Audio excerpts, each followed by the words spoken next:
Kia ora tātou kua whakarau I ka mai nei ki te puaha o te moana nui tonu, o te tai ao. Ānei tō tātou karakia, me ngā mihi nui hoki kia tātou anō. Karakia tua iwa, widespread calm, kia hora te marino. Kia hora te marino, kia whakapapa paunamu te moana.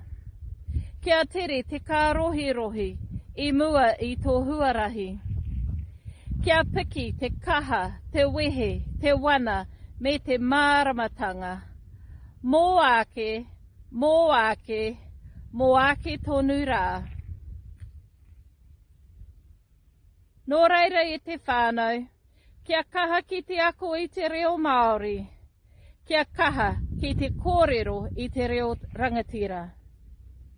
Aha kua he iti he paunamu. Nō reira, tēnā koutou, tēnā koutou, tēnā tātou katoa. Māori ora. Ka mau te wehi Kahira, what a beautiful karakia and what a beautiful, splendid scene behind you down there on the west coast. Thank you for sharing that with us.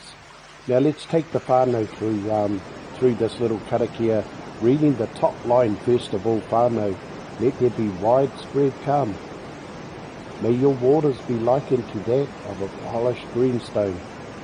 May the light shimmer and dance on the path ahead of you, returning in strength and awe and all the wonderful things ahead, along with the great joy for all your days ahead.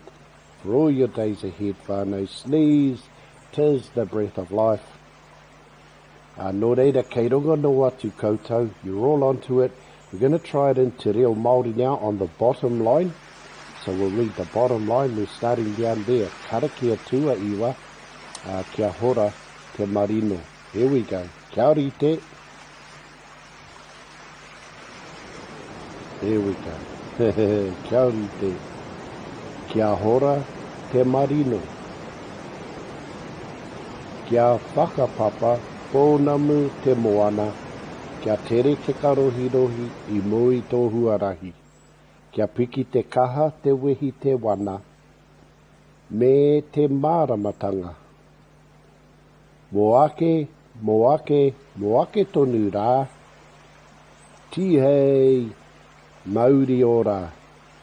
Anō reira, anō e te whānau kei runga no atu. This time, our last time through, we've done the English, we've done the Māori, and now we're going to follow in the middle. We'll follow the rākau.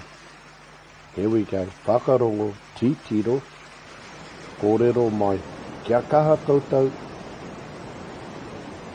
kia hora te marino. Kia whakapapa pōnamu te moana. Kia tere te karohi-rohi I mui tō huarahi. Kia piki te kaha te wehi te wana.